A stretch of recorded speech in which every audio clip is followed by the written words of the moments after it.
محمدی city centre فتح گڑھ agency road well پورہ سیالکوٹ. رابطہ محمد علی 030061337113. محمد عثمان 030061711415. ہم سب کو خوش آمدید کہتے ہیں. تو اب صدارتی خطبہ کے لیے آپ کے سامنے تشریف لاتے ہیں شیخ المشائخ شیخ الحدیث حضرت مولانا عبدالحمید ہزاروی صاحب حافظ اللہ تعالی. الحمدللہ وکفا وسلام علی عبادہ الذین اصطفیٰ. اما بعد فاعوذ باللہ السمیع العلیم من الشیطان الرجیم. بسم اللہ الرحمن الرحیم. لقد کان لکم فی رسول اللہ اسوۃ حسنہ لمن کان یرجو اللہ والیوم الآخر وذکر اللہ کثیرا. حضرات، انتہائی خوشی کا مقام ہے کہ 29 کانفرنسیں اس مقام پر اس سے پہلے ہو چکی ہیں. یہ 30ویں کانفرنس ہے. ایسا معلوم ہوتا ہے کہ یہاں کے رہنے والے لوگ باذوق ہیں. دل میں یہ تڑپ ہے کہ اللہ کا پیغام عوام تک پہنچے، اور اس چیز میں وہ دن رات ان کی سوچ، ان کی فکر اور یہ سلسلہ چل رہا ہے. دوسری خوشی کی بات یہ ہے کہ عام طور پر ہم علماء کرام ایک مقام پر بیٹھ کر کام کرنا ہم سمجھتے ہیں کہ اس میں نقصان ہے. جہاں پیسے ملتے ہیں، وہاں زیادہ ملتے ہیں، وہاں چلے جاتے ہیں. لیکن ہمارے برخوردار مولانا محمد اکرم صاحب پٹبی، طالب علمی زمانہ ان کا ہمارے پاس گزرا ہے، اور عین ممکن ہے کہ طالب علمی زمانے میں ہی یہاں ان کا کچھ جماعتیں کرانے، بچہ پڑھانے یا جمعہ پڑھانا اس کا سلسلہ رہا ہو. فارغ ہونے کے بعد انہوں نے یہاں قیام کیا ہے. ادھر ادھر جھانکنے کی کوشش نہیں کی کہ وہاں میں جاؤں پیسے زیادہ ملیں گے، یہاں تھوڑے ملتے ہیں، وہاں سہولتیں زیادہ ہیں، یہاں کم ہیں. نہیں حضرات، حقیقت یہ ہے اس شہر گجرانوالہ میں مولانا محمد اسماعیل صاحب سلفی رحمۃ اللہ علیہ پہلے دال بازار میں، پھر جماعت ان کو چوک میں ہی لے گئی. 1921 میں انہوں نے جامعہ محمدیہ کی وہاں بنیاد رکھی. ساری زندگی انہوں نے یہاں گزار دی. سن 1968 میں وفات ہوئے. 250 ان کی تنخواہ تھی. ہندوستان کی مختلف جگہوں سے ان کو پیشکش ہوئی، بڑی بڑی تنخواہوں کی پیشکش ہوئی کہ ادھر آؤ ہم اتنی تنخواہ دیں گے. لیکن انہوں نے یہ سمجھا کہ ہم بازاری مال نہیں ہیں. دین کی خدمت کے لیے اللہ نے پیدا کیا ہے. ایک جگہ ٹھہر کر ہی ہم نے دین کی خدمت کرنی ہے، ادھر ادھر جانا نہیں ہے. آخری وقت میں مدینہ منورہ سے سعودیہ حکومت کے علماء کرام بھیجے ہوئے آدمی آئے کہ مولانا اسماعیل صاحب سلفی کو یہاں مدینہ منورہ یونیورسٹی جامعہ اسلامیہ میں لے آئیں حدیث پڑھانے کے لیے. بڑے معقول تنخواہ سعودیہ کے اندر، لیکن اس پیشکش کو بھی انہوں نے ٹھکرا دیا کہ میں نہیں جاؤں گا، اور حافظ محمد صاحب گوندلی محدث رحمۃ اللہ علیہ ان کو بھیج دیا. تھوڑی سی تنخواہ پر ایک مقام پر یہاں انہوں نے زندگی گزاری، اور کیفیت یہ تھی کہ گوجرانوالے شہر کا سمجھا جاتا تھا کہ یہ ایک بادشاہ اور امیر آدمی ہے. جو ان کی زبان سے لفظ نکل جائے دیوبندی ہیں، اہل حدیث ہیں، بریلوی ہیں، شیعہ، اس کی خلاف ورزی کوئی نہیں کرتا تھا۔ جب ہڑتال کرانی ہو کہہ دیتے تھے، سوال نہیں پیدا ہوتا کہ کوئی کریانے کی دکان بھی کھلی ہے، ہڑتال ہے۔ کیفیت یہ تھی کہ اتنا احترام تھا، اور جس دن فوت ہوئے ہیں کیفیت یہ تھی کہ کوئی کسی گلی محلہ میں کوئی دکان کھلی نہیں تھی، سب بند، چاہے مارکیٹیں بند، بازار بند، محلے کی دکانیں بند۔ سب لوگ اس افسوس میں تھے کہ یہ ہمارے شہر کا ایک امیر اور ہمارے شہر کا سرکردہ ایک عالم دین دنیا سے رخصت ہوا ہے۔ یہ اللہ نے ان کو احترام دیا ہے، صرف دین کی خاطر ایک مقام پر قیام کرنے سے۔ یہی کیفیت مولانا عبداللہ صاحب رحمت اللہ علیہ کی ہے کہ دال بازار سے چوک نہیں گئے اور آخری وقت تک بہترین عالم دین، مقرر، اور کیفیت یہ تھی کہ مناظرے کے اندر بھی اتنی مہارت تھی کہ جس میں بھی جائیں کبھی انہوں نے شکست نہیں کھائی۔ اپنی بات منوانے کے وہ قابل تھے، بڑی بہترین مقرر تھے۔ ادھر ادھر سے پیشکشیں ہوتی رہی ہیں، لیکن کہا کہ نہیں، جہاں ایک جگہ میں ٹھہر کر دین کی خدمت کرنی ہے، اللہ نے بہت بڑا ان کو عزت اور عزت دی ہے۔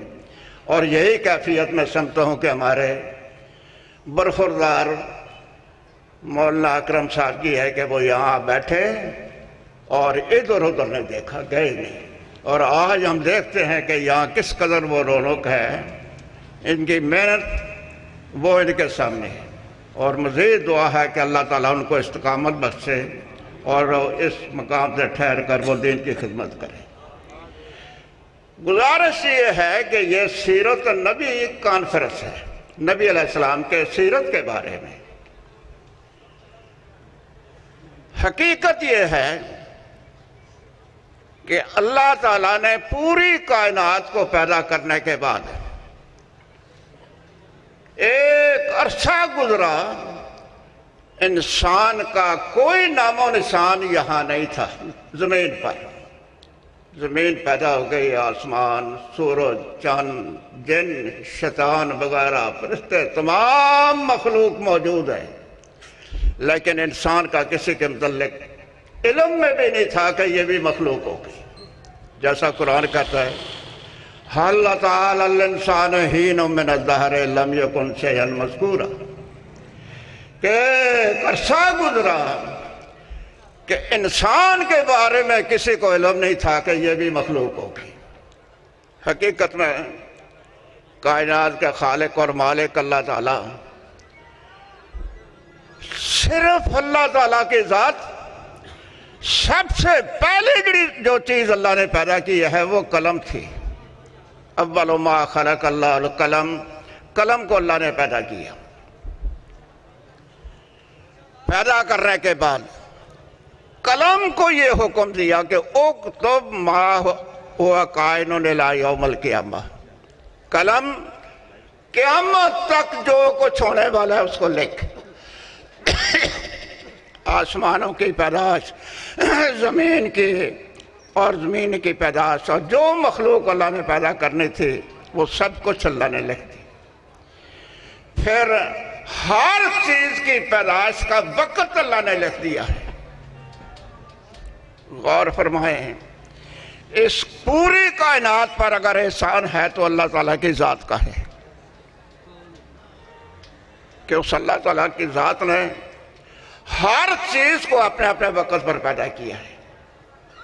پھر جس وقت آدم علیہ السلام پیدا ہوئے، مائی ہوا پیدا کی تھی، جنت میں ٹھہرے، وہاں سے نکلے، زمین پر ان کو آباد کیا، اولاد کا سلسلہ شروع ہوا، اور جتنے نبی اللہ نے بھیجنے تھے، جس وقت میں بھیجنے تھے، یہ اللہ نے پہلے ہی لکھا ہوا تھا۔ اور سب سے پہلے حضرت آدم علیہ السلام، جن کو اپنے ہاتھ سے پیدا کیا اللہ نے، جنت میں ٹھہرایا، زمین پر آباد کیا، یہ سب سے پہلے اللہ کے پیغمبر ہیں، حضرت آدم علیہ السلام۔ آدم علیہ السلام سب سے پہلے پیغمبر ہیں، اور سب سے آخری پیغمبر حضرت محمد مصطفیٰ صلی اللہ علیہ وسلم۔ شرح قائد نسبی آناف کی مشہور کتاب ہے. اس کتاب میں عقیدے کی کتاب ہے. اس میں لکھا ہے کہ نبیوں میں سب سے پہلے نبی حضرت آدم علیہ السلام اور سب سے آخری نبی حضرت محمد مصطفیٰ صلی اللہ علیہ وسلم کلہم من البشر، سب کے سب انسان تھے.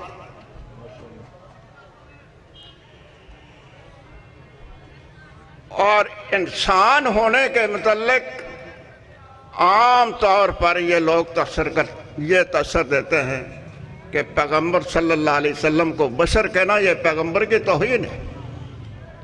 سوچنا چاہیے تھا کہ ہماری کتابوں میں یہ چیز لکھی ہے اور ہمارے عقیدے کے اندر یہ چیز موجود ہے کہ تمام نبی انسان ہیں.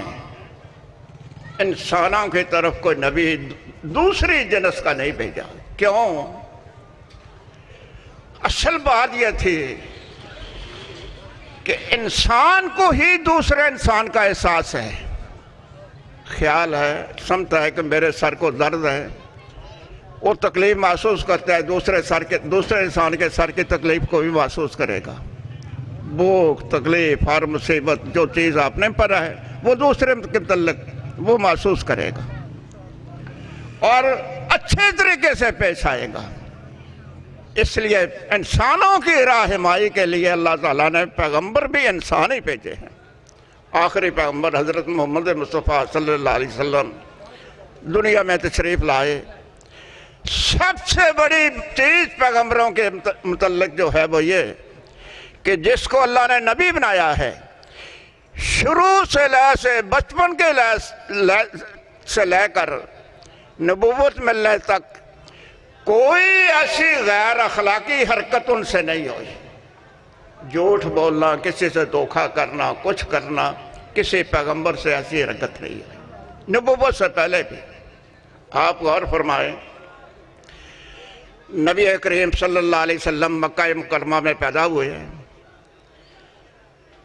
ہن جو لوگ عید میلاد جو مناتے ہیں، اور یہ کل ہی گزری ہے عید میلاد کے بارے میں کہ نبی علیہ السلام کی پیدائش جس دن ہوئی ہے وہ عید ہے. افسوس کی بات یہ ہے اچھے پڑھے لکھے لوگ وہ عید میلاد کہتے ہیں کہ یہ عید میلاد النبی. فقہ کی کتابیں قدوری سے لے کے ہدایہ تک اور جتنی لکھی ہوئی ہیں، کسی کتاب کے اندر عید میلاد النبی کا باب نہیں ملے گا. جنہیں فقہ کی کتابیں موجود ہیں، عید الفطر ہے، عید الاضحیٰ ہے، ان کا باب ملے گا، ان کے بیان ہوگا، ان کے مسائل ہوں گے. لیکن عید میلاد النبی کے بارے میں کوئی کسی فقہ کے اندر یہ کتاب کوئی چیز نہیں معلوم ہوگی. ائمہ دین امام ابو حنیفہ رحمۃ اللہ علیہ، امام شافعی، امام مالک، امام احمد بن حنبل، محدثین 4 صدی تک کسی انسان کو یہ معلوم نہیں تھا کہ عید میلاد النبی بھی کوئی ہے یا نہیں.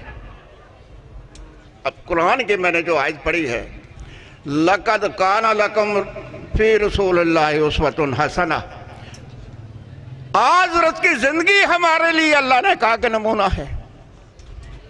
23 سالہ نبوت کی زندگی، کسی مقام پر حضرت نے یہ نہیں کہا کہ میرے پیدائش کے دن کو عید منانا، خوشی منانی آپ نے بنائی ہو، صحابہ نے بنائی ہو، قطعاً نہیں. اتنا ذکر حدیث میں ضرور آتا ہے کہ صحابہ اکرام رضوان اللہ علیہم اجمعین میں سے کسی نے پوچھا کہ سوموار والے دن روزہ رکھنے کے متعلق کیا آپ کی رائے ہے؟ فرمایا ذالک یوم ولدت فیہ، کہ یہ وہ دن ہے کہ جس دن کے اندر میری پیدائش ہوئی ہے. کیا معنی؟ یہ سمجھ کر کہ میری پیدائش تمہارے لیے ایک اللہ کی نعمت ہے، احسان ہے. اگر اس احسان اور نعمت کو سمجھ کر کوئی روزہ رکھنا چاہتا ہے تو بے شک رکھے سوموار والے دن کہ یہ وہ دن ہے جس کے اندر میری پیدائش ہوئی. یہ بھی مورخین کا اتفاق ہے کہ ربیع الاول کے اندر ان کی پیدائش ہے، سوموار والے دن. سب محققین اتفاق ہے ان کا اس بات پر کہ حضرت صلی اللہ علیہ وسلم کی پیدائش 9 ربیع الاول ہے، 12 ربیع الاول نہیں۔ بڑے بڑے بزرگ لوگ، اچھے اچھے لوگ یہاں موجود ہیں جن کو یہ معلوم ہوگا کہ 12 ربیع الاول کو کہتے تھے 12 وفات، کہ اس دن کے اندر نبی علیہ السلام کی وفات ہوئی ہے۔ اب یہ شریعت ہم نے آپ خود بنا لی ہے کہ 12 وفات کو 12 میلاد، یہ بھی اس لیے کہ وفات کا لفظ حضرت کے متعلق استعمال ہی نہ ہو۔ حاضر ناظر ہے، وہ زندہ ہے، یہ فلاں ہے، یہ فلاں ہے۔ حقیقت یہ ہے کہ آدم علیہ السلام سے لے کے آخری پیغمبر صلی اللہ علیہ وسلم تک جتنے بھی نبی اللہ نے بھیجے ہیں، سب نبیوں کے متعلق یہی ہے کہ اپنا اپنا وقت گزارا انہوں نے، اور وقت فوت ہونے کا ہے، دنیا سے رخصت ہو گئے، دنیا سے چلے گئے۔ رسول کریم صلی اللہ علیہ وسلم کا وفات کا وقت فوت ہوئے، حضرت عمر کا خیال یہ تھا کہ وہ فوت نہیں ہوئے، وہ زندہ ہیں۔ کس نظریے نہ؟ وہ یہ سمجھتے تھے کہ جب تک پوری زمین کے انسان مسلمان نہیں ہوتے وہ دنیا سے نہیں جائیں گے۔ جب پوری دنیا پر، زمین پر اسلام پھیل جائے گا، ان کا مشن پورا ہو جائے گا، پھر دنیا سے رخصت ہوں گے، اس سے پہلے نہیں۔ یہ ان کا خیال تھا۔ حضرت ابو بکر مدینہ میں موجود نہیں تھے، باہر گئے ہوئے آئے، حضرت عمر نے مسجد میں لوگوں کو اکٹھا کیا ہوا، سب کو یہی کہیں کوئی شخص ان کے فوت ہونے کے متعلق نام نہ لے کہ وہ فوت ہو گئے، وہ زندہ ہیں۔ حضرت ابو بکر نے مسجد میں کیفیت دیکھی، سیدھے اندر کمرے میں چلے گئے جہاں حضرت کی صلی اللہ علیہ وسلم کی جسم مبارک چارپائی پر تھا، وہاں پہنچے، چہرہ مبارک سے کپڑا اتار کر دیکھا، سمجھ گئے کہ روح نکل گئے بدن سے۔ پیشانے کا بوسہ لیا، بوسہ لینے کے بعد یہ کہنے لگے، اللہ کی قسم اللہ تعالیٰ 2 موتیں نہیں لائے گا، آپ کے متعلق جو موت کا وقت اللہ نے لکھا ہوا تھا وہ آ چکا ہے، وہ فوت ہو گئے۔ خیر یقین کرنے کے بعد مسجد میں آئے، حضرت عمر کو کہا کہ عمر مجھے کچھ کہنے کا موقع دو کہ میں بھی کچھ بات کروں۔ حضرت عمر کا لگا نہیں، میں تجھے بات نہیں کرنے دوں گا۔ حضرت ابو بکر دوسری طرف کھڑے ہو گئے، کھڑے ہو کے خطبہ پڑھیا، خطبہ پڑھ کے بیان کرنے لگے۔ حضرت عمر کے سامنے جتنے لوگ تھے وہ اٹھ کر ادھر آ گئے کہ نیا ایک انسان اندر سے ہو کر آیا ہے، اس سے سنیں کہ یہ کیا کہتا ہے کہ نبی علیہ السلام زندہ ہیں یا فوت ہو گئے۔ جب وہ نبی علیہ السلام کے بارے میں بیان کرنے لگے، حضرت ابو بکر نے قرآن کی آیتیں پڑھی کہ اِنَّكَ مَيِّتٌ وَإِنَّهُمْ مَيِّتُونَ، پیغمبر دنیا سے تو بھی جانے والا ہے اور یہ بھی جانے والے ہیں۔ ما محمد اللہ رسول قد خلت من قبل الرسل فإن مات أو قتل انقلبتم على أعقابكم، یہ فوت ہو گیا آپ رہ گئے پھر پہ۔ حضرت عمر کی کیفیت یہ تھی، سخت طبیعت ہونے کے باوجود جب قرآن کی آیت پڑھی جائے تو اس کے سامنے جھک جاتے تھے۔ خیر وہ سمجھتے تھے کہ جیسے آج یہ قرآن کی آیتیں نازل ہوئی ہیں، یقین آ گیا کہ دنیا سے فوت ہو گئے ہیں۔ سوموار والے دن فوت ہوئے، ربیع الاول کا 9ویں تاریخ تھی جب وہ فوت ہوئے، نہ 12 ربیع الاول تھا جب کہ وہ فوت ہوئے۔ پھر سوموار والا دن، منگل والا دن یہ خلافت کا مسئلہ حل ہوا، پھر ان کو دفنایا گیا۔ کئی جھگڑے پیدا ہوئے، لیکن اس کے باوجود نبی کریم صلی اللہ علیہ وسلم جسم مبارک ان کا وہاں موجود ہے، لیکن کسی مسئلے میں وہ رہنمائی نہیں کر سکے کہ تم ایسا کرو، ایسا نہ کرو، کچھ کرو۔ جو کچھ کرتے رہے یہی کرتے رہے۔ روح نکلنے کے بعد انسان بالکل اس دنیا سے لا تعلق ہو جاتا ہے، کوئی پتہ نہیں کیا ہو رہا ہے کیا نہیں ہو رہا۔ پھر حضرت کے غسل کا مسئلہ تھا کہ کپڑے اتار کر غسل دیں، کیسا کریں، پھر بھی کو غسل دیا، ان کو پھر کفن دیا، قبر میں دفنایا، مٹی ڈالی، قبر بنائی۔ کیفیت یہ تھی کہ نبی کریم صلی اللہ علیہ وسلم کی اپنے متعلق اور پہلے انبیاء کے متعلق کہ ان لوگوں نے اپنے نبیوں کی قبروں کو، اچھے لوگوں کی قبروں کو سجدہ گاہ بنایا۔ اللہم لا تجعل قبری وثنا یعبد، یا اللہ میری قبر کو ایسا بت نہ بنا کہ اس کی عبادت ہو۔ اللہ تعالیٰ نے ان کی دعا سے سنی کہ دفنان کے متعلق یہ جھگڑا تھا کہ یہاں حضرت کو کہاں دفنایا جائے، کوئی کہیں مکہ مکرمہ میں، کوئی جنت البقیع میں، کوئی کہے بیت المقدس میں، ادھر جا کر دفناؤ جہاں نبیوں کی قبریں ہیں۔ آخر حضرت ابو بکر صدیق رضی اللہ تعالیٰ عنہ نے حضرت حدیث بیان کی تھی کہ میں نے نبی کریم صلی اللہ علیہ وسلم سے سنا ہے کہ نبی جہاں دفنایا جائے وہیں فوت ہوتا ہے۔ نبی علیہ السلام کا یہ ارشاد ہے، جس جگہ میں ان کا روح نکلا ہے اسی جگہ میں ان کی قبر ہے، کہ نبی علیہ السلام کا یہ ارشاد ہے کہ نبی اسی جگہ فوت ہوتا ہے جہاں اس کا روح نکلے۔ پھر اس حدیث کے سامنے سب جھک گئے کہ نبی علیہ السلام کی چارپائی ہٹاؤ، یہاں قبر نکالیں۔ چارپائی ہٹائی گئی، قبر نکالی، وہاں حضرت کو فردان 5-10 لوگ کمرے میں جاتے، وہ جنازہ پڑھتے، باہر نکلتے آتے، اخیر فارغ ہو کر وہاں دفنایا گیا۔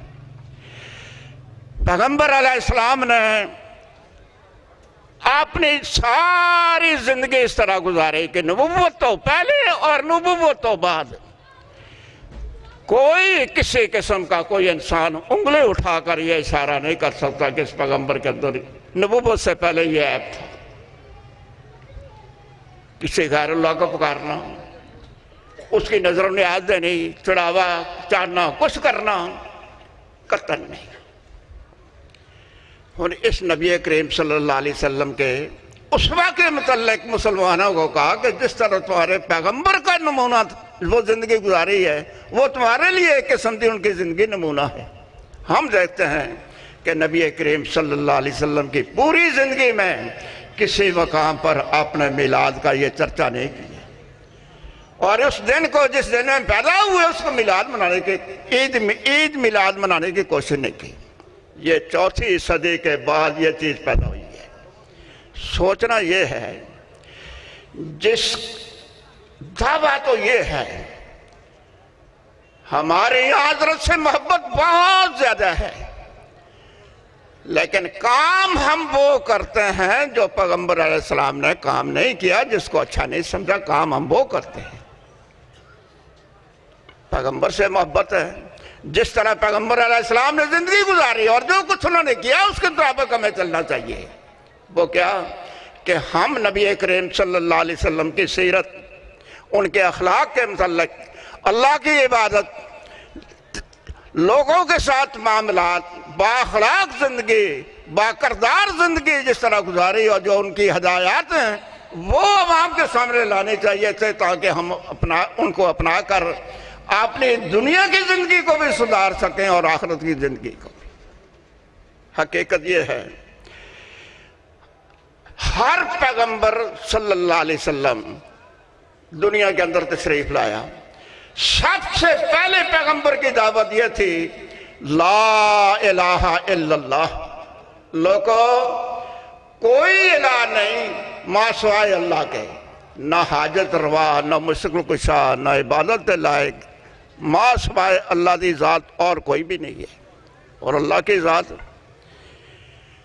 آج ہم دیکھ لیں کتنی خانقاہیں ہیں، پیر ہیں، ولی ہیں، سب کچھ ہیں۔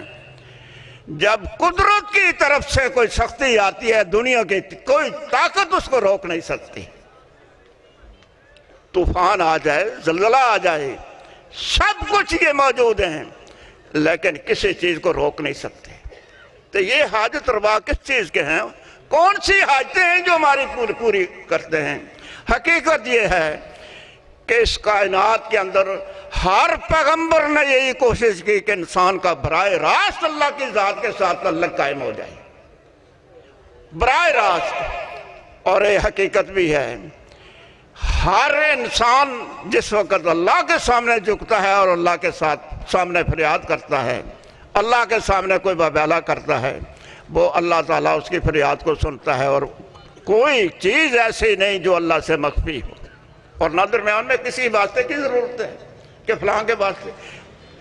رسول کریم صلی اللہ علیہ وسلم دنیا میں یہ فرماتے تھے کہ ما رفنا کا حقا معرفت کا، یا اللہ جس طرح تجھے پہچاننا چاہیے تھا ہم پہچان نہیں سکے، ما عبدنا کا حقا عبادت کا، جس طرح تیری عبادت ہونی چاہیے تھی ہم عبادت نہیں کر سکے۔ پیغمبر علیہ السلام نے اپنی پوری زندگی اپنا تعلق اللہ کی ذات کے ساتھ رکھا ہے، اور اللہ کی ذات ہی وہی تھی جس نے اپنے پیغمبر کی پوری حفاظت کی ہے کہ مکہ مکرمہ کے اندر قتل کرنے والے انہوں نے پروگرام بنایا قتل کا، اور سارے انہیں گھیرا مکان کا ڈالا ہوا ہے کہ آج رات حملہ کر کے اس کے پیغمبر کو ہم قتل کر دیں گے۔ اللہ کا حکم تھا کہ پیغمبر صلی اللہ علیہ وسلم نکل باہر، میری مرضی کے مطابق ان کی کیا طاقت ہے کہ تجھے قتل کر سکیں۔ نبی کریم صلی اللہ علیہ وسلم نے ان کے گھیرے سے نکلے باہر، آنکھیں ان کی کھلی ہیں، کوئی شخص نہیں دیکھ سکتا کہ یہ پیغمبر جا رہا ہے ہم اس کو قتل کر دیں، دیکھ ہی نہیں سکتا، سارے انتظار میں کہ کسی وقت رات میں باہر نکلے گا ہم قتل کر دیں گے۔ وہ گھر سے نکلے، ابو بکر کو لیا، غار ثور میں پہنچ گئے، وہاں رہے، غار ثور پر وہ لوگ کہے کہ شاید ادھر ہو، غار ثور پر کھڑے ہوئے، نیچے ابو بکر کہنے لگے یا حضرت آ گئے ہیں یہ ہمارے مخالف، ہمیں مار دیں گے، پکڑ لیں گے، قتل کر دیں گے۔ فرمایا ابو بکر فکر نہ کر، ان اللہ معنا، ہم اپنی مرضی سے یہاں نہیں آئے، اللہ کے کہنے کے مطابق یہاں آئے ہیں۔ ان کی جانیں، ان کی طاقتیں، ان کی آنکھیں، ان کی ہر چیز پر اللہ کا کنٹرول ہے، اس کی مرضی کے خلاف یہ کچھ نہیں کر سکتے۔ وہ کھڑے ہوئے غار پر، ادھر ادھر دیکھا، کوئی نظر نہیں آیا، کہنے لگے ادھر تو آئی کوئی نہیں، وہاں سے چلے گئے۔ کائنات کے خالق اور مالک کی مرضی کے خلاف کوئی دنیا کی طاقت ایسی نہیں کہ کوئی حرکت کر سکے۔ ہمارا جسم ہے، ہمارا وجود ہے، ہم پاؤں سے لے کے سر تک ہمارے ایک ایک عضو پر اللہ کا کنٹرول ہے کہ ہم بولتے ہیں اس کی اجازت سے بولتے ہیں، اگر ہمارا بولنا بند کر دیں ہم نہیں بول سکیں گے۔ آپ غور فرمائیں کہ آنکھیں تو ان کی موجود تھی، حضرت نکلے، کوئی شخص حضرت کو دیکھ نہیں سکے، اور قرآن کے اندر اللہ کا وعدہ تھا تو وہی میرا پیغام اب ہم تک پہنچا، واللہ یعصمک من الناس، لوگوں سے بچانے والا اللہ ہے۔ آج ہم اللہ سے دور ہو گئے ہیں، غیروں کی طرف ہماری نظریں ہیں۔ آپ دیکھیں حضرت صلی اللہ علیہ وسلم کی زندگی ہمارے لیے نمونہ ہے۔ اپنی زندگی کے اندر کوئی نبی علیہ السلام نے پختہ قبر نہیں بننے دی، کوئی پختہ قبر نہیں بنی۔ حضرت علی کی ڈپٹی تھی کہ جہاں پختہ قبر نظر آ جائے اس کو مٹا دے، ختم کر دے۔ پھر نبی علیہ السلام کی یہ زندگی کا ایک اہم حصہ، جس علاقے سے نبی علیہ السلام نے قبضہ کیا، نہ ہاں کوئی قبر جس کی پوجا ہو اس کو چھوڑا ہے، نہ درخت جس کی پوجا ہو اس کا نام و نشان رہنے دیا ہے، نہ بت رہنے دیا ہے۔ مکہ مکرمہ فتح کیا، بڑے فاتحانہ انداز میں تو گئے مکہ میں، لیکن کسی قسم کے نعرہ بازی، شور شرابہ، ہنگامہ رائی نہیں۔ صحابہ کرام کا بیان تھا کہ اونٹنی پر بیٹھے ہوئے ہیں نبی کریم صلی اللہ علیہ وسلم، اللہ کے سامنے ان کا سر جھکا ہوا ہے کہ یہ اللہ کی مہربانی ہے، جہاں ہم مار کھاتے رہے ہیں آج فاتح ہونے کی حیثیت میں شہر میں ہم داخل ہو رہے ہیں، کوئی کسی قسم کا یہ گانا بجانا شور شرابہ نہیں، سر جھکا ہوا تھا اللہ کے سامنے میں کہ ہم میں کیا طاقت تھی اس مکہ کو فتح کرنے کی، یہ اللہ کی مہربانی ہے کہ فاتح ہونے کی حیثیت سے ہم کو اللہ تعالیٰ نے مکہ ملایا ہے۔ ایک وقت وہ تھا کہ بڑے کمزور اور مارا کھا کے وہاں سے نکلنے والے، جانے بچانے والے ہم تھے، آج وہ وقت ہے کہ 8 سال کے بعد ہم فاتح ہونے کی حیثیت سے مکہ میں داخل ہو رہے ہیں۔ جب داخل ہوئے آپ کو کہا گیا کہ آپ خانہ کعبہ کے اندر جائیں گے؟ کہنے لگے نہیں، وہاں بت پڑے ہیں، جب تک ان کو توڑ کے رضا کر کے خانہ کعبہ کو دھویا نہیں جاتا، غسل نہیں دیا جاتا، ہم خانہ کعبہ کے اندر نہیں جائیں گے۔ سب بتوں کو توڑا، پن توڑ کر پھینکا۔ آپ دیکھیں نوح علیہ السلام کے وقت سے لے کر آج دن تک دنیا کے اندر کفر رہا ہے، شرک ہے، کفر ہے، بت پرستی ہے، درختوں کی پوجا ہے اور انسانوں کی پوجا ہے، سب کچھ ہے۔ لیکن کیفیت یہ ہے کہ جس وقت بھی اللہ کی کوئی سختی آئی، کوئی چیز جو ہے وہ اللہ کی سختی کو ٹال نہیں سکی۔ ان خانہ کعبے کے اندر 360 بت رکھے ہوئے تھے، جب فاتح ہونے کی حیثیت سے میں نبی علیہ السلام وہاں گئے، ان بتوں نے کچھ نہیں کیا، بے بس۔ تو جن کو سمجھتے تھے کہ یہ ہمارے حاجت روا ہیں، شاہ ہیں، آج ہماری کیفیت یہی ہے کہ ہمارے ملک کے اندر یہ مزار پرستی، یہ قبروں کی پختگی، یہ جو کوئی پیری مریدی اور جو کوئی سلسلہ غیر اللہ کی عبادت کا چل رہا ہے، یہ اللہ کے لیے خوشی کا مقام نہیں ہے، اللہ کی ناراضگی کا مقام ہے، جس کا معنی یہ ہے کہ آج ہم مسلمان وہ ہیں کہ ہندوؤں سے بھی ہم ڈر رہے ہیں کہیں ہمیں مار نہ دیں۔ کیوں؟ ہم اللہ کے باغی ہیں۔ شیخ سعدی رحمت اللہ علیہ کسی جنگل میں جا رہے تھے، ایک آدمی کو دیکھا وہ شیر پر، چیتا جو ہے اس پر سوار ہو کے آ رہا ہے۔ شیخ سعدی چیتے کو دیکھ کر بھاگنا شروع کیا۔ وہ سوار کہنے لگا، سعدی تو اللہ تعالیٰ کے حکم سے گردن ادھر ادھر نہ کر، دنیا کے کوئی چیز تیرے حکم کی خلاف ورزی نہیں کرے گی، ہر چیز اللہ تیرے مطیع کر دے گا۔ تو جب تو اللہ کا باغی ہوگا، ہر چیز وہ تیرے باغی ہوگی، تو ڈرنے کی کیا ضرورت ہے؟ اس لیے ہم یہ سمجھتے ہیں کہ نبی کریم صلی اللہ علیہ وسلم نے جس طریقے سے اپنی پوری زندگی میں غیر اللہ کی پرستش، کوئی چیز جس جہاں جگہ پر قبضہ کیا ان کو ختم کیا۔